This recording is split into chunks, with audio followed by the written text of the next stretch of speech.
It's Wizards versus Lesbians, a podcast for your ears. Hello and welcome to Wizards versus Lesbians. My name is Isaac.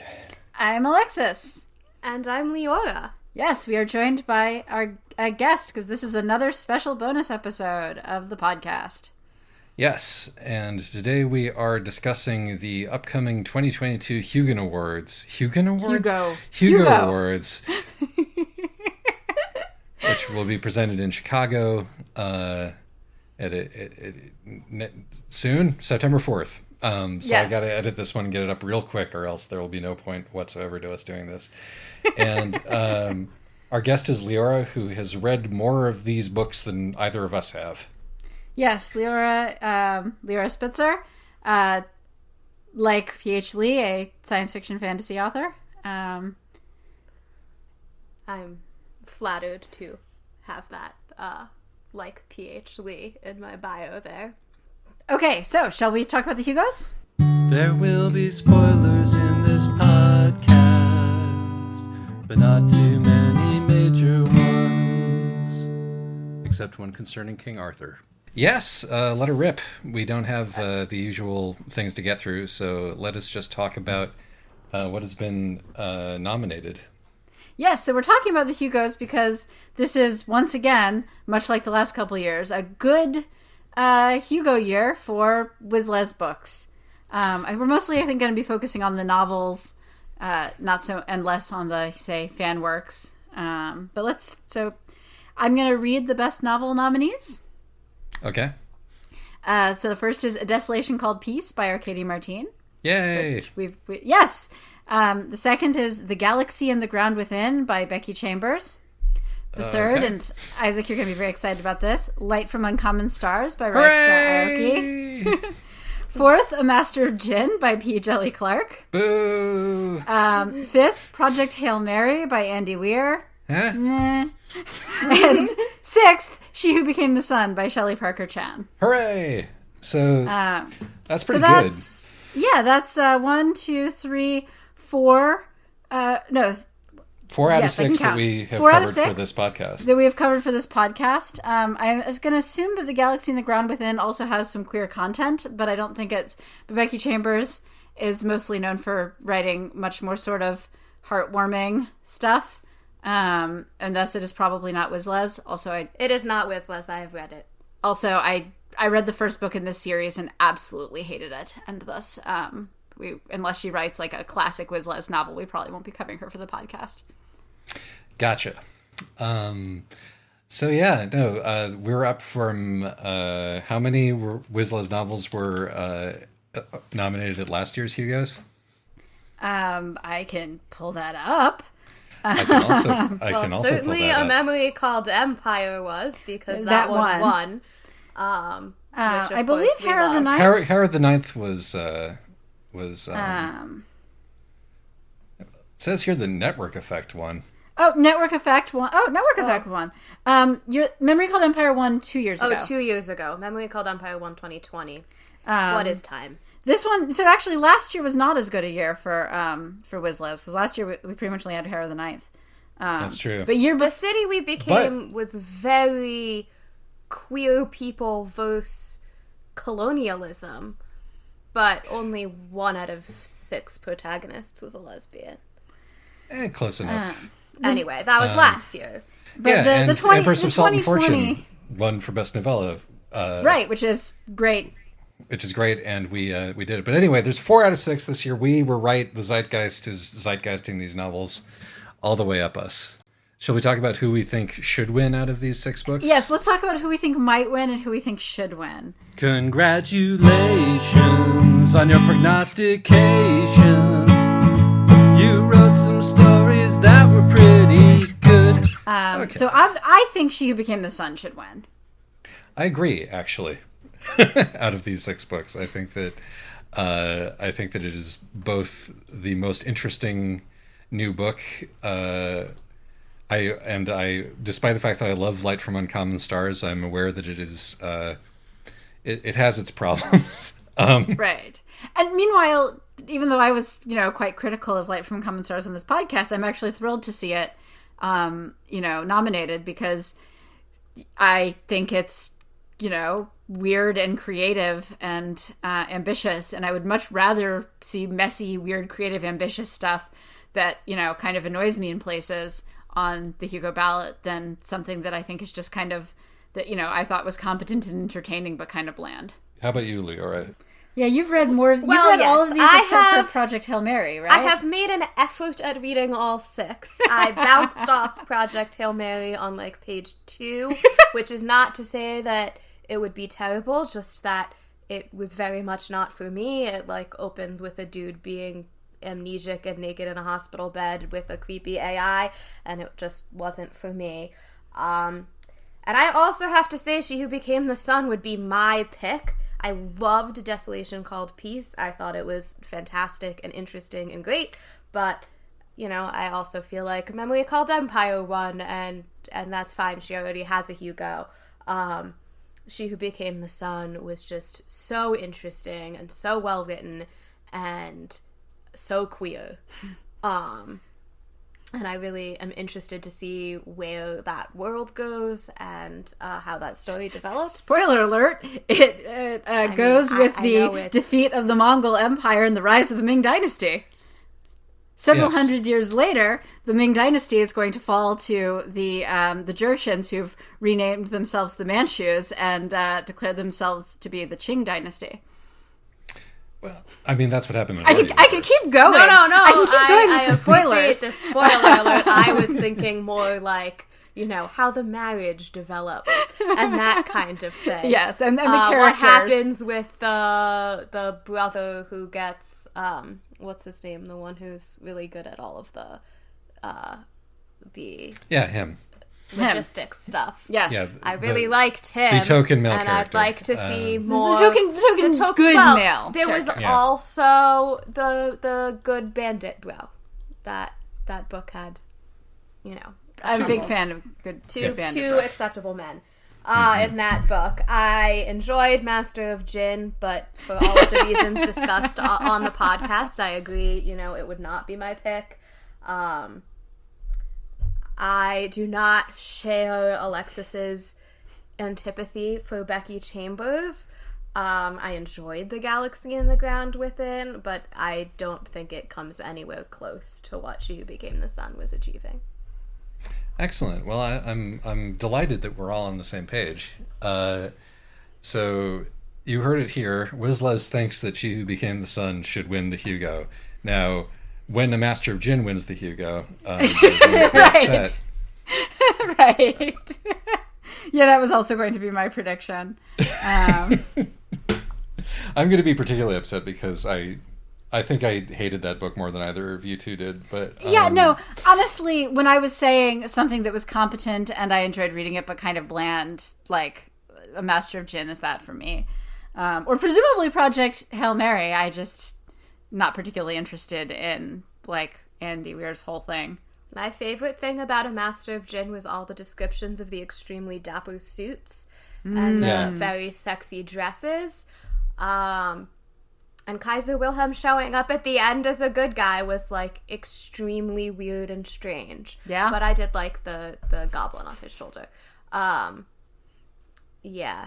Not my pick for what would win. But it is, I'm really glad to see She Who Became the Sun nominated, because I don't feel like it's gotten quite as much traction in fandom as some of the others.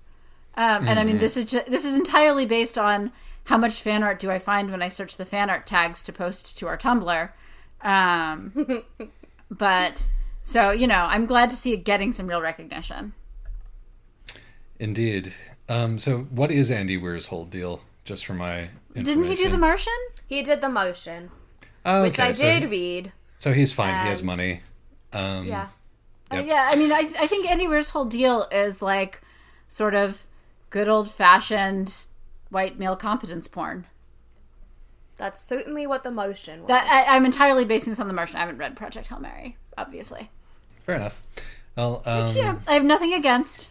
Hopefully this will give, the white guys something to console themselves with, so they don't, console themselves with. So they don't feel like they need to hijack the Hugos again. Yes. We're petting the puppies, trying to rehabilitate them. So yeah. Throwing the puppies a bone. Well, pat, pat, pat. So for best novella has not been as good for the Wizles this time around. We got Fireheart Tiger. Yep. On here. Which I thought was okay, not great. Splintered had a strong lesbian subplot and was also nominated on Twitter for the newly created Tamsin Muir Award for Most Gratuitous Drop of a Meme. Right. Which was a character was named Harold pretty much entirely so that in one of the big climactic scenes towards the end, somebody could say, Harold, they're lesbians. Yeah, and I see the thing is, I feel like Tamsin Muir can get away with that because everything she's doing with her books is so thoroughly weird that the memes just become this, like, brief moment of familiarity in a sea of strange. You know? I have seen people attempting to do this in ways that are less successful than Tamsin. The thing is that when I encounter a meme out, you know, in something that's not as weird as Harrow the Ninth, then I don't enjoy it because it just takes me out of the story. It's one of those things that, you know, is great to put in your first draft and you really need to cut out of your second draft, because generally it subtracts the draw of the story, I think. Yeah, I agree with that. So in other stuff, we have Across the Green Grass Fields by Shannon McGuire. I have heard the name, I think. I mean, I've read Across the Green Grass Fields. It's the latest installment in the Wayward Children series, which is a series about children who go through various magic portals and come back changed by the experience, and some of those books are about the school where all of those wayward children meet up to try to figure out what comes next after leaving their various strange places, and some of them are the portal fantasies themselves. Across the Green Grass Fields features an intersex girl who did not know about this until she asked her parents why she hadn't had her period yet, and as part of all of this, she reveals this information to the wrong bully at school and runs off into the woods, where she goes to a horse world where everybody who is there, it's the horse girl portal. There are no horses, but everything there's centaurs and there's pegasi and there's like thestral type things. I don't remember exactly, but everybody there is equine, and she gets adopted by a family of centaurs. Well, good for her. Sounds fantastic. Yep. You know. That's that one. We can talk more. Wayward Children was also nominated for Best Series, so we can talk more about it when we get there. But I would not say that this was Wizles. Elder Race? Have you read Elder Race? I have not. Elder Race is the one out of the 6 that I have not read. Fireheart Tiger, we covered. Yep. I think it's pretty good. I don't think it's Wizles. Right. I don't think it's Aliette de Bodard's best work, though. The Past is Red. Leora, you've read that one? Yes, I just read it this weekend. It is about a bright-eyed girl in a post-apocalyptic world where she lives with the remainders of earthbound humanity are living on a giant floating trash pile from the days of what they call the fuckwits, i.e. us, and has a lot to say about rampant consumerism and waste and choice and what that kind of life is like. And it is not lesbian, although there is one moment where she has some very nice kisses with a woman, but her main love interest is a boy named Goodnight Moon, because in this world people are named after the book out of the trash, and basically, yeah. Mm-hmm. Anyway, I thought it was interesting and enjoyable, and had some weird playing around with the timeline and unreliable narrator. I would not be upset if it won.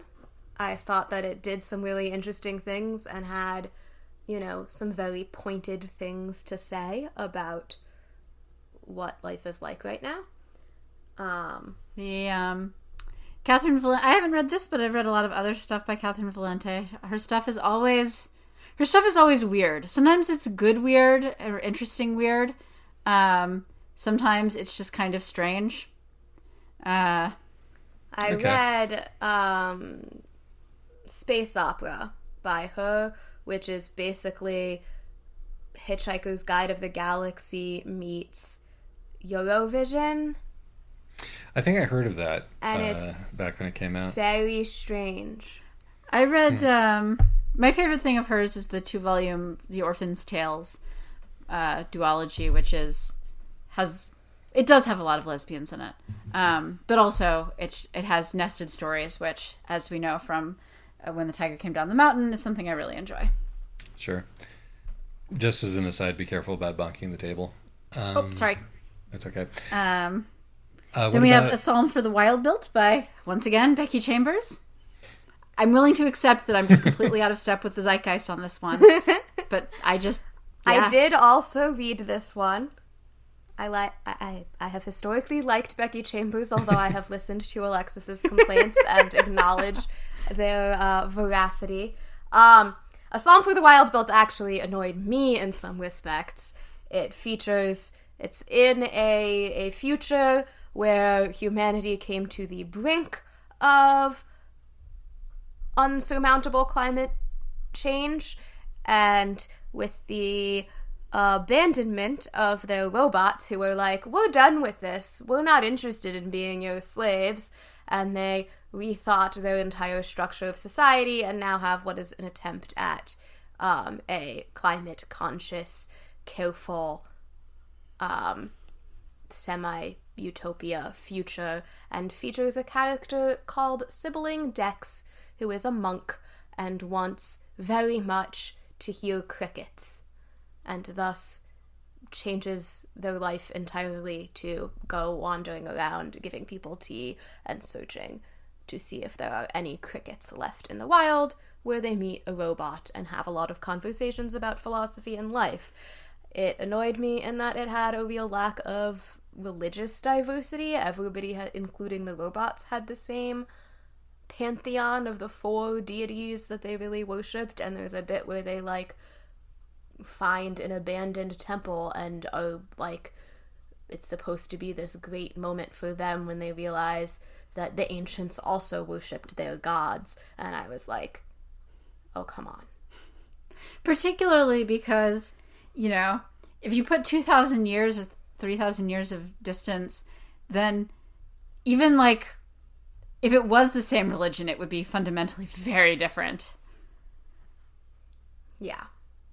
But I will give it points for having a robot named Moss Cap, who was great. And there were a couple of moments that I thought had really excellent, just hilarious understandings of humanity, but for the most part, I thought it was shrug. And then A Spindle Splintered? It has the beam in it. But also has lesbians. It does have lesbians. It is, what if we take Sleeping Beauty and make it Spider-Verse so that our Sleeping Beauty meets other Sleeping Beauties from across the multiverse in different versions of the story. Definitely not my kind of thing. I'll happily collect upon this ex post facto jinx. Now I only owe you 997 cokes. Yes, it is. I do not expect that either of you would particularly enjoy it. I will give it bonus points for featuring really gorgeous woodcut illustrations from a classic edition of Sleeping Beauty. I don't remember the name of that woodcutter. Again, it was fun, but... So, what would you say should win? I assume you're talking to Leora, since I haven't Well, you've read Fireheart Tiger. Do you think that Fireheart Tiger should win? I would be voting for Fireheart Tiger myself. I don't think so. I think this is actually kind of fun, just to sort of to hear the idea for a book or a story, and decide whether or not which one I like best. I would give it to Across the Green Grass Fields out of those 6, based on what I've heard. I like furries. I like centaurs. I like labored metaphors for sexual differences. Who could ask for anything more? I think my pick would be The Past is Red. I'm not sure about that pick. And again, I haven't read Elder Race, and I didn't actually look up what it's about, so I don't have its blurb. But I thought The Past is Red had a lot to say about what matters in life in a really interesting voice and writing style. And I feel good about things that are angry about climate change and waste getting critical attention. I guess, except that, like, is that actually going to do anything? I feel like everything, there's so much being written right now that's just like, let's all be angry and despairing about climate change and waste. And I feel like it's not doing anything. It reminds me of the Kurt Vonnegut quote about the Vietnam War, where, which I don't have the exact wording, but it's something to the effect of, if art could have stopped the Vietnam War would have ended. But it kept going. It makes me doubt the efficacy of art rather than believe in change. As Peter Cook said, the Weimar Republic was possibly the best time for political satire the world has ever seen, which is why there was never a Nazi government. Right. Right. I felt like in this book, part of what made it interesting to me is that many of the side characters are extremely depressed and despairing about what their life is looking like. And the main character, whose life is really, really shitty and possibly the worst of anyone around her, is very candide. This is the best of all possible worlds, and like, look at everything that we have. I wouldn't want to live in the past where people were so obsessed with things, and there's some things that I might have wanted, but look, the world isn't over. We have all of, I have this one plant and my friend the elephant seal, and it's like, honey, your life is real bad. You should have mentioned the elephant seal. That would have given me extra points. There is an elephant seal, and actually the scene that I was thinking of, based on what Alexis just said, is that there's actually a scene, the garbage gets somewhat sorted, and there's the scene where she goes to Win Town or Winville or whatever, and it's just trophies. All of the trophies. And she's sitting here looking at a million trophies of Martha Brown, world's best wife. And she's sitting there being like, in 7 billion people, how did they decide that was Martha Brown? Wow, I admire that so much. And it very much had that sense of what when the world is over, what is this participation trophy for most improved in soccer in 6th grade going to mean? That's kind of charming, actually. It is not kind of charming, actually. The author is not a millennial and is thus not allowed to reclaim the participation trophy joke. I will stick with the Centaur Portal fantasy. No, that's reasonable. I have instantly looked up the summary for Elder Race, and it's about a anthropologist embedded upon a medieval planet which is under threat from a demon, and he must break the Prime Directive and use his knowledge of science to that sounds unbearable. Yes, exactly. Grow. Well, all right. Glad I didn't bother trying to read that.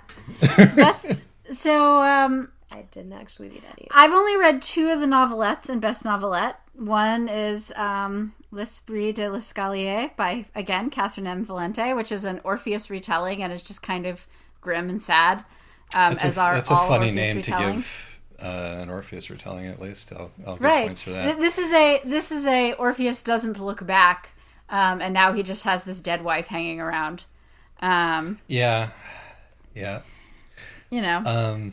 Sure. And then also Unseelie Brothers Limited, which, despite being, despite having fairies in it, which I'm very picky about, I really enjoyed, as it is about a girl who works who gets a summer job for a magical fairy tailor, and I believe ends up unionizing them. Oh, that sounds fun. It's extremely charming, and honestly, and I just feel like Fran Wilde deserves more credit for her writing, because I tend to enjoy the stuff that she wrote. Okay. She wrote. I think she wrote. Yeah, she wrote Riverland, which is a YA novel or middle grade novel. I can't remember, and is excellent, even if it did possibly magically give Lee thousands of dollars in plumbing bills. All right, we'll just coast over that one. On we go to the best short story. On we go to the best short story. On we go to the best short story. On we go to the best short story. On we go to the best short story. On we go to the best short story. On we go to the best short story. On we go to the best short story. On we go to the best short story. Short jingle. I've read Proof by Induction and Unknown Number and Where Oaken Hearts Do Gather. Leora, you've read most of the short stories, I think? I've read the 3 that you just said, and I've also read Mr. Death by Alex Harrow. I haven't read The Sin of America or Tangles. Well, Tangles is Magic the Gathering spin-off fiction, and while I would have been super into that back when I was like 12, I feel like I've left that phase of my life behind me. I just wasn't excited to read something called The Sin of America. By Catherine Valenti again, who seems to have a particular subject on her mind right now. Indeed. So what's Mr. Death about? Tell me about Mr. Death. Mr. Death features a man who has recently died and has become, in the afterlife, part of this department of angels of death who gets assigned to escort souls to the next stage. When he gets assigned to escort the soul of a young boy who's like 2 and has a heart trouble that his parents don't know about, very loved 2-year-old who reminds this man of his own son, and instead of shepherding this boy's soul, he wakes the boy so that the heart trouble doesn't happen. And what results from that? I'm pretty sure that was an episode of Dead Like Me. I think it's the plot of at least one of the Death books from Discworld.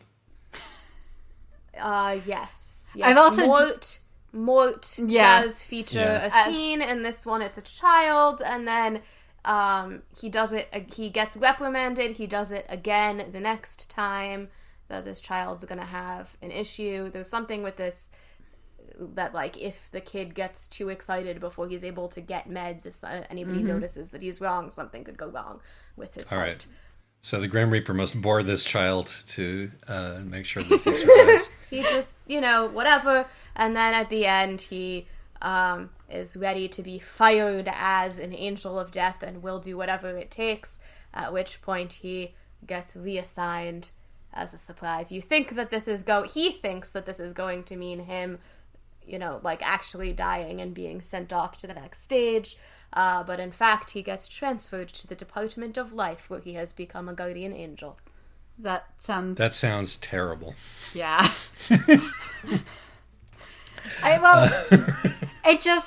It sounds like a million folk tales and popular media adaptations of those folk tales, except removing everything that makes them kind of melancholy and interesting. I should repeat that, like, I could be completely wrong about all of these. Like, there's plenty that doesn't come through in, a plot summary. Right. And I read it, and I understand why it was nominated, because it did a very good job of tugging on a particular set of heartstrings. Like, Isaac and I could see what it was doing, and I still teared up a bit. Isaac and I are just old and bitter and have, our heartstrings have shriveled and are hard to pull. Well, I've spent a lot of time with toddlers in the last few years, and, like, So that was real effective at pulling on my particular heartstrings. Proof by induction. That's the one about the man who keeps trying to visit the simulation of his dead mathematician's father so that they can solve this mathematical puzzle and get this guy tenure, right? Yes. I thought it was pretty good. It was a pretty good illustration of just how grim and awful academia is, and I appreciated that. I also think it had some good things to say about letting go in your relationships with your parents. It feels like a cool throwback also to, we have an idea about current science and we're going to write a story about it. It's science fiction. Right. I'd say the main problem I have with proof by induction is that I read Lee and Rachel Swirsky's Compassionate Simulation, which is real depressing and grim, but deals with some of the same themes from just like a really, but comes to much sadder conclusions. And it ended up feeling a little bit, so that one ended up sort of feeling a little bit more like a real way of dealing with that technology to me. But I thought Proof by Induction was a solid science fiction story. Cool. I agree. And having also read the Lee and Rachel Swirsky story, yeah. Which is a real downer. It's a real downer. Though not You shocked me. Not the highest ranked downer of Lee's stories. None of us have read The Sin of America, and I think we've talked enough about Catherine and Valente. None of us have read Tangles. Unknown Number. Unknown Number is about somebody who is a story told in Twitter. That's on Twitter entirely through screenshots of text message conversations. An epistolary novel for July. It is. It's an epistolary novel, and it is about I believe a trans person, a trans woman who is contacted by somebody by herself from an alternate reality, and this version of herself had not transitioned and wants to know if they made she whatever, I'm not sure what pronouns, probably she. By the end of the story she made the right choice by not transitioning. And this is giving me Christine Love vibes. It does have a little bit of Christine Love vibes, though I think Christine Love's stuff tends to be hornier. I mean, yes. But yeah, no, and I thought it was quite good. It's the second screenshotted text message short story I've read in the last couple of years. So I wasn't as excited by the creative use of the form as some people were. But, as far as like, it's a solid alternate reality science fiction story that's, updated to today's zeitgeist. So it's about queer stuff. Cool. And how about Where Oaken Hearts Do Gather? Oh, I actually really enjoyed this one. This one's another playing around with the medium because it's a series of forum posts for a folk music discussion forum where people are trying to are arguing over the meaning of this one folk song. And over the course of the story, you realize that one of the posters goes to research the folk song and becomes, the next victim of the woman who rips out men's hearts and then plants them into trees. I see. And I mean, there's it does a very good job of capturing the tone of people being snippy with each other over petty stuff on the internet.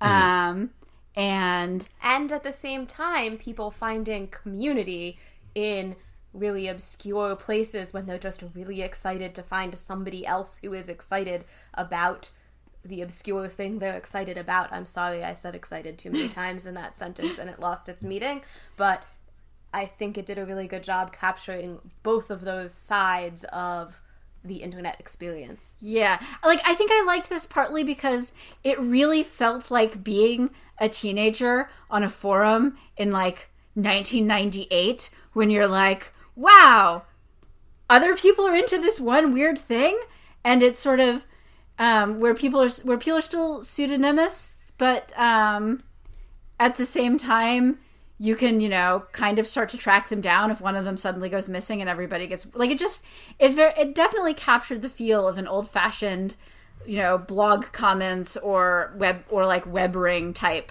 internet community. My only problem with it was that it was a little bit too linear for forum lyric, for a thing that takes place in lyric annotations. I mean, it is a short story. Right, and there's a little bit of temporal jumping around. I think she probably could have gotten away with doing a little bit more and still kept the coherent narrative. But still, I would probably, I'd probably vote for Unknown Number. But, I thought I would be perfectly happy to see Oakenhertz or Proof by Induction take this Hugo. Sure. Based on the descriptions, I would say that Unknown Number is probably the one that I would be the most interested in reading. But I've read Unknown Number a few times and cried, I think, all of the times. It's a heartstring puller that personally felt a lot less schlocky than some heartstring pullers. Sure. So that was nice. I thought it was good. Really, the only problem I have with Unknown Number is that to read it, you have to go onto Twitter. Understood. But we must all do things that we're not comfortable with in the name of criticism sometimes. It's true. There are... So we all agree on that one, which is good. And, of course, the winner will be Tangles from MagicTheGathering.com. Moving on to Best Series. So between all of us, I think we've read most of these.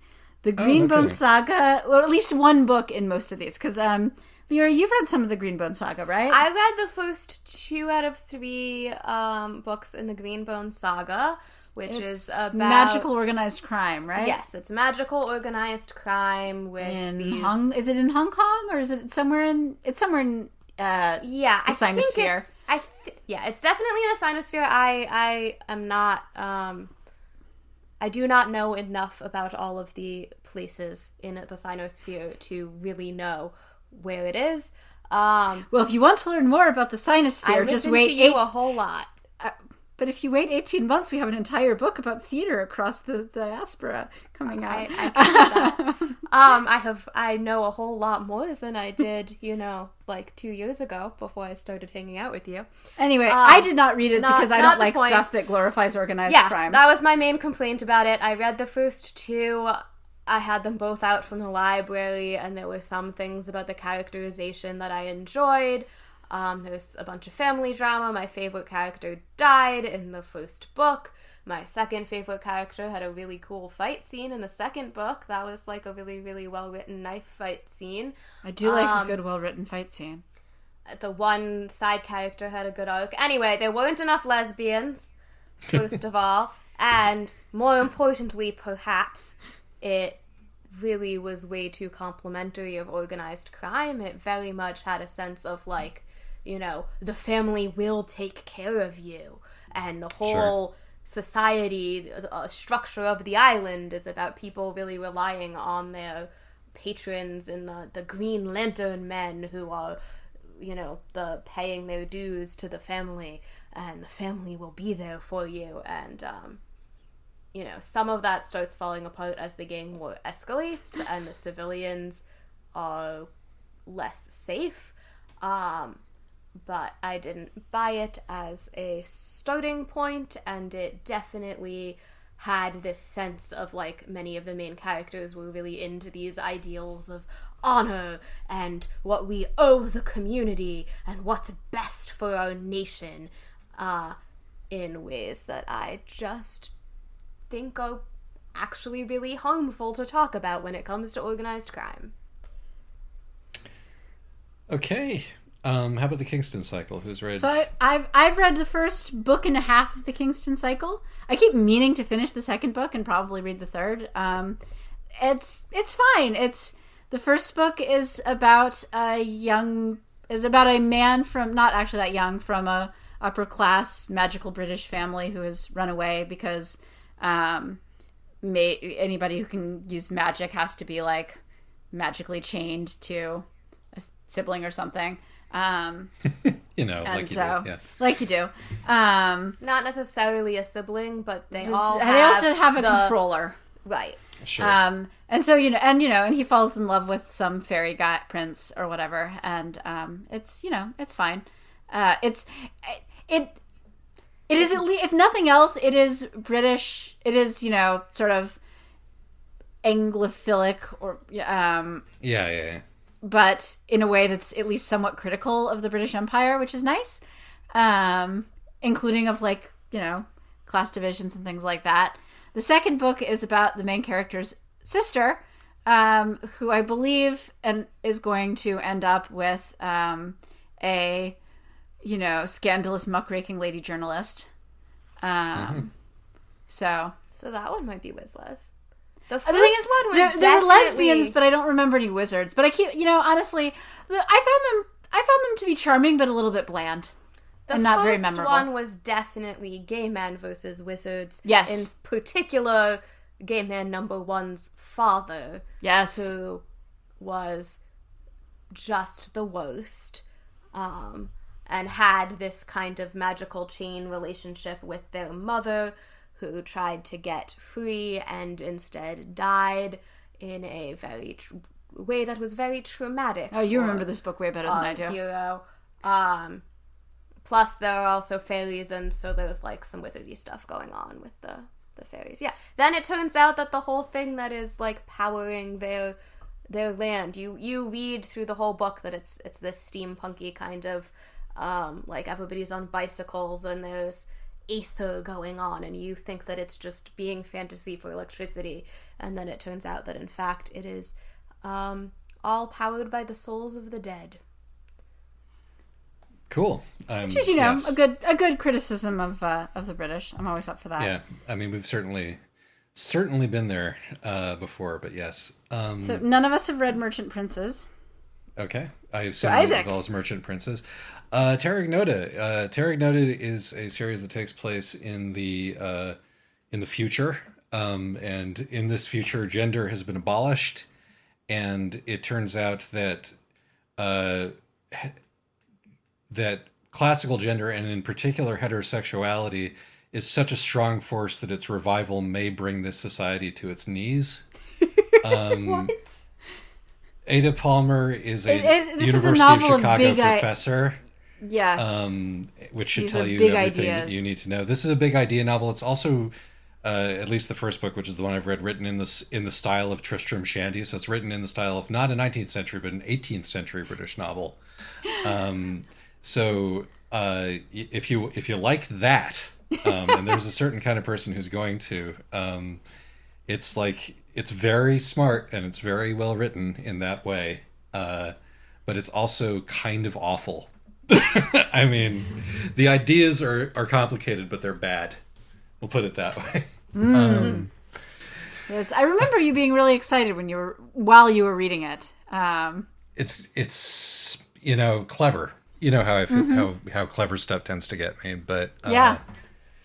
It's even at the end of that first one, I was like, yeah, this is clever, but it's probably both clever and evil. So gonna back away from that one. And also, it's one of those fun books where none of the characters are at all likable. Which the none of them at all.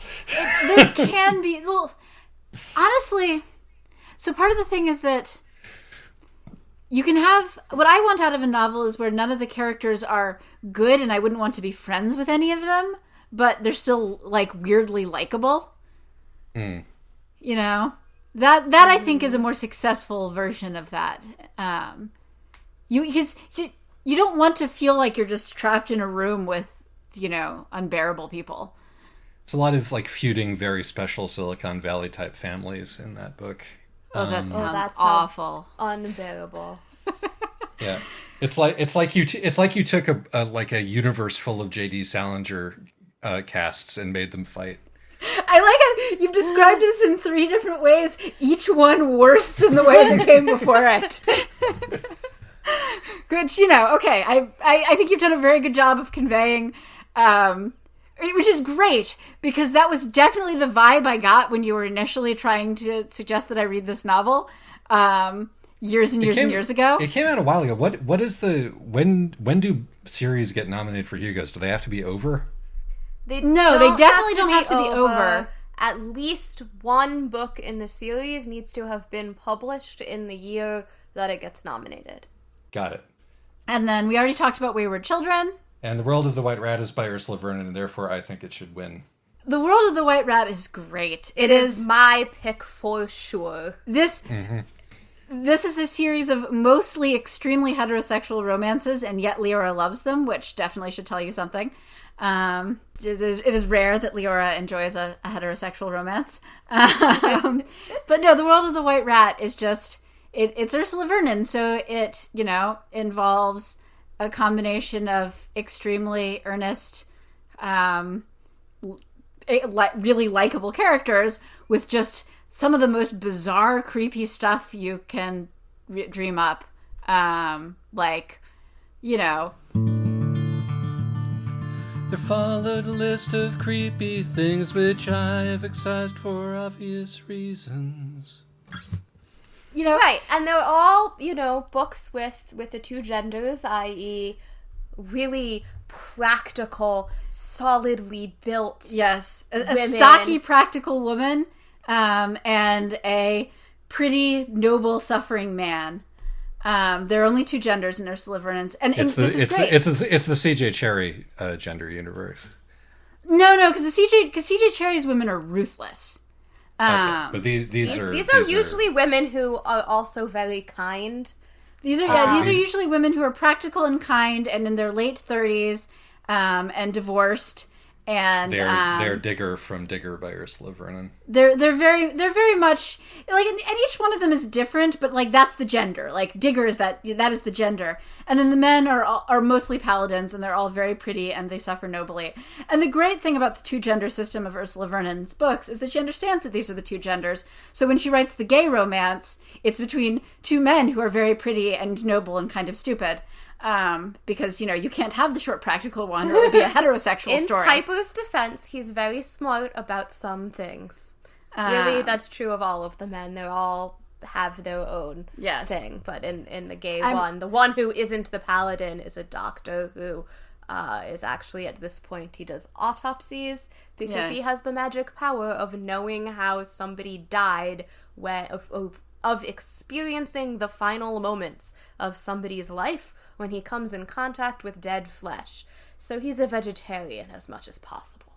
Anyway, it's very charming, and I'm really hoping that we'll get a lesbian paladin romance, because I'm really hoping that, the tormented paladin will still be like a stocky, practical woman.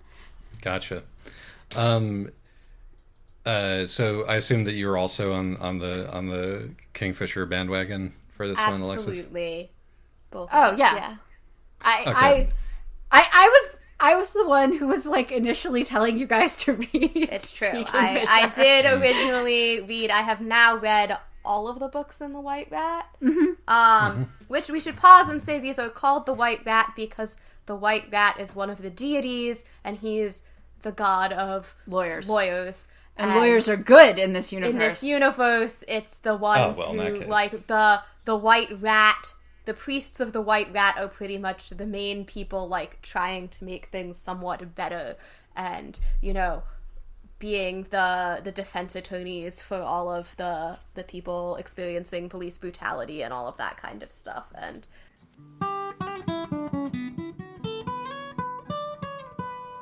oh God, we're 50-odd minutes in already.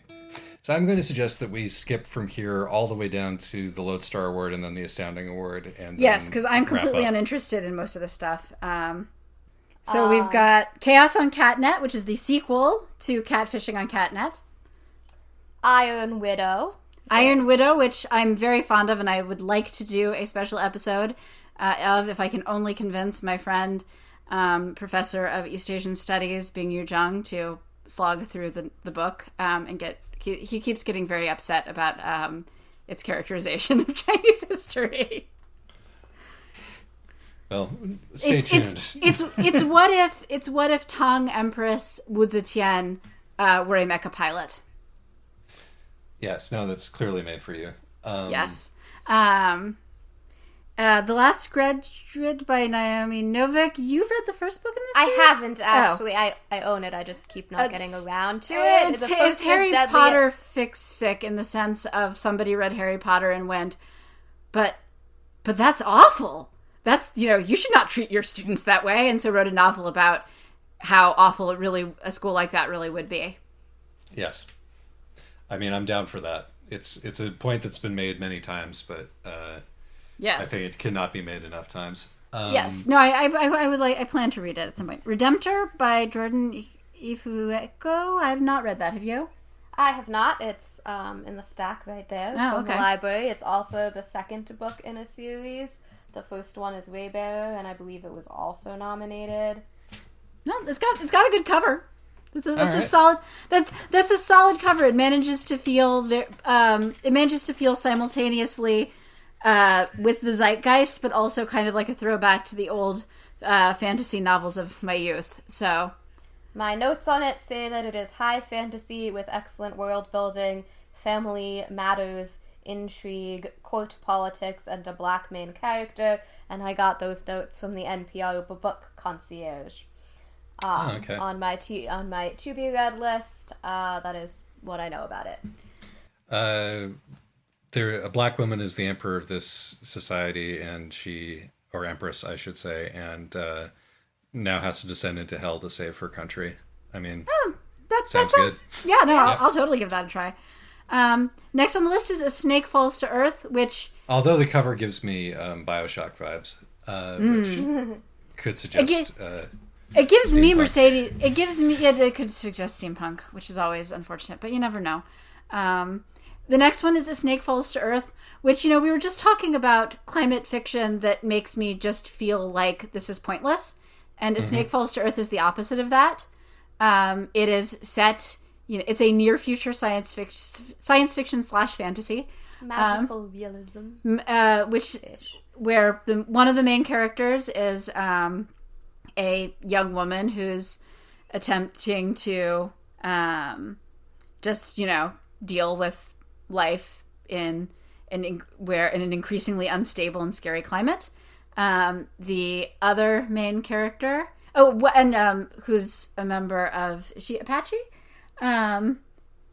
She's I think so. And is also trying to, get some of the family history out of her grandmother. Meanwhile, the other main character is in the spirit world of animal people, where all the animal people live, and he is a snake, and his and the animal people's strength and power are tied to the way that their species is doing on Earth, and our snake character's best friend, who is a toad, falls ill, and so the snake falls to Earth to see if he can rescue the toad. And it manages to be very realistic about climate change and how awful that's going to be, while also being hopeful. It has an awful social media. It has an awful YouTuber bro. It has a magpie shapeshifter trickster. Or no, not a magpie. What is she? Mockingbird. A mockingbird shape changer trickster. And it is deeply heartwarming, and, makes you feel like, instead of making you feel like, yes, everything is awful and we should continue to be pointlessly angry, it makes you think, yes, there's a path forward, and it involves trying to save what we can. Well, I really like the sound of that, honestly. I kind of want to check it out. You really should. It's just Darcy Little Badger. I mean, I would be a big fan of Darcy Little Badger's writing, even if she weren't even saltier about Princeton than I am. But anyway, she's, it's a really good book. Even my friend who doesn't like science fiction fantasy enjoyed it because she really likes conservation. So yeah, A Snake Falls to Earth. Excellent book. Everyone should read it. Cool. And finally, Charlie Jane Anders, who should not be writing books for children. And finally, Victory is Greater Than Death, which I believe... actually is Wizles. Which is Wizles. We have not put it on the podcast because, well, Leora enjoyed it, and I can see why. I personally thought that it contained everything I dislike about Charlie Jane Anders' writing, and none of the things that I do like. So that, it had this sort of, weird awkwardness and sterility, and just like unlikable characters, but with none of the just complete weirdness that, you know, that is the hallmark of some of her best writing. Because, you know, it's basically what if you took Charlie Jane Anders and then filed off all the weirdness to make it palatable for teenagers. I will say that its wizard character, just because this is Wizlaz, its wizard character has a particularly vicious power, which is that when he kills people, he also poisons their memories so that all of the people who loved them once hate them and find them repulsive and disgusting. Yeah, and that was actually, that's definitely the highlight of the book, is watching people understand that this, you know, is some sort of science of magic effect on them, but still being like, yeah, but this guy that we totally loved 30 pages ago, I know it's just the magic making me say this, but what? He was such an asshole. Gotcha. So 3 out of 6 Wizards versus Lesbians there. No, just 2. Iron Widow is a bisexual woman and her 2 boyfriends. Okay, so 2 out of 6. 2 out of 6. Ain't bad. I'm not sure that Catnet needs a sequel. Chaos on Catnet we should cover at some point. I think you will not like it as much as I did. All right, fair enough. But I still enjoyed it. Based purely on what I'm hearing there, I'm behind A Snake Falls to Earth on this one. A Snake Falls to Earth is the clear winner. Right.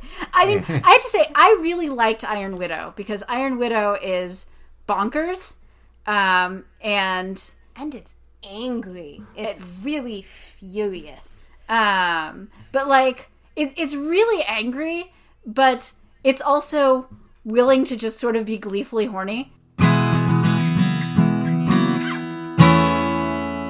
Alexis is officially pro-horny now. You know, and funny. So, it would be my vote. It would definitely have been my vote if A Snake Falls to Earth wasn't on the ballot. Cool. And now let's excellent. wrap up with the Astounding Award. AKA the Rookie of the Year Award. Yes, the Rookie of the Year and I believe you get 2 years of eligibility.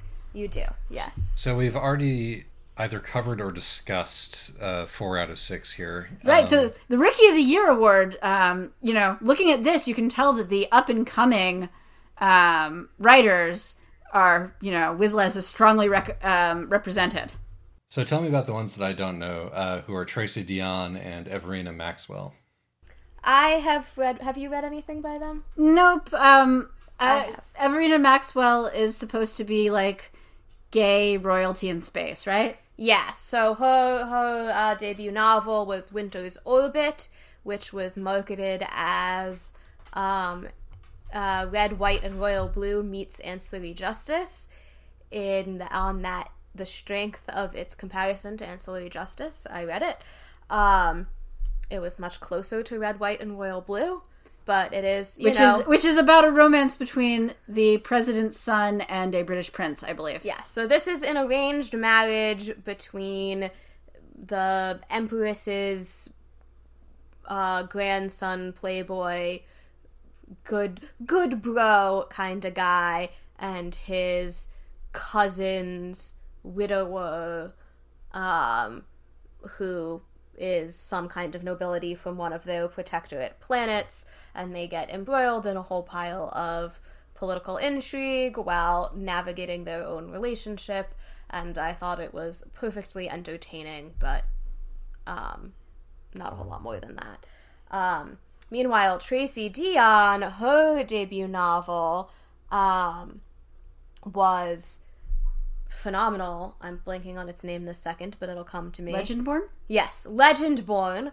Legendborn is set on a college campus, I believe the University of North Carolina, and has a black woman main character, and she gets involved following her mother's death. She gets involved with a secret society who turn out to be a secret society that believe they're all descended from the Knights of the Round Table and King Arthur to be there when evil comes back to the world, that they will defeat it, but of course they're also all descended from slave owners, and it has a lot to say about, being the descendant of enslaved people on the college campus that was built by your ancestors against their will and surrounded by all of this privilege that wants to keep you out.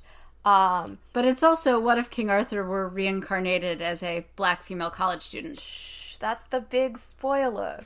We've been spoiling and spoiling and I spoiling in know. this podcast. It was, I actually thought that was, it was a really, really well done plot twist. Yeah. Because it's the big reveal at the end of the book has been out for over a year. Yes, the book has been out for over a year, and it's an excellently foreshadowed plot twist, so that when it comes, I didn't see it coming, but it totally made sense and fit. And of course this happens because of her, like, great-great-great-grandmother, who was on a plantation and was sexually assaulted by King Arthur's then genetic descendant, and thus she is the true heir of this, and forces all of these, like, rich white folks with all of their ideas to face up to some stuff they really would prefer to ignore. It had a lot to say about intergenerational trauma, and I thought it was quite good, and I'm looking forward to reading the second one. All of that said, who's your vote? Since you've read books by all 6 of these people. Yes, I have read books by all 6 of these people. My vote would be Micaiah Johnson, who wrote Space Between Worlds, which you covered on this podcast, and which I loved. It is her second year of eligibility, and I'm always biased towards people who it's their second year because that's their last chance. But also, I was just really annoyed that Space Between Worlds did not get the critical reception it wasn't nominated on any of the big awards lists, which I thought was unjust. So I'm excited to see her getting some professional recognition for that, and she would be my vote. But I would not be upset if it were A.K. Larkwood or Shelley Parker Chan or really any of these. How about you, Alexis? I mean, I'm also definitely voting for Micaiah Johnson because I feel like, for me, it would come down to her or A.K. Larkwood. I also am biased towards people in their second year of eligibility. And I really love The Unspoken Name and The Thousand Eyes. Which did sweep the Weasley Awards. Which in fact swept the Weasley Awards, but I also agree that Space Between Worlds just did not get the kind of attention that it really, really deserves, because it's actually really good. Not even from us. Not even from us, because we forgot about it during the Weasley Awards, even though we both actually really liked it. Yep. It's a really good book, and I don't know what it is about the book that that makes it not be so memorable, but it's for when you're discussing awards. But I definitely think that Micaiah Johnson should get the vote. Sure. I would throw out that it's good writing, good storytelling, good characterization layered on top of an idea that doesn't quite work. And when you think about it, the idea is sometimes the first thing that comes to mind. But anyway, pretty much exactly what you folks said. It would be between Micaiah Johnson and A.K. Larkwood for me. And and Larkwood has gotten more plaudits. So why not give it to Johnson? But yeah, I wouldn't be upset if any of these people won it, with the possible exception of Maxwell, just because that sounded kind of lame. But but no, there's nobody sticks out as like being unworthy of this based on what I've heard. So, which I gotta say is really encouraging. I mean, one of the things that I feel like I've come back to a few times with the podcast is that we're getting just a lot of, every year we're getting a lot of really high quality, like well-written, interesting, big ideas, even if they don't quite work, science fiction and fantasy these days. It's great that it's also queer, so much of it. But honestly, I'm just really happy to see so much stuff that is so much better than a lot of the science fiction fantasy of my youth, and certainly of my adolescence.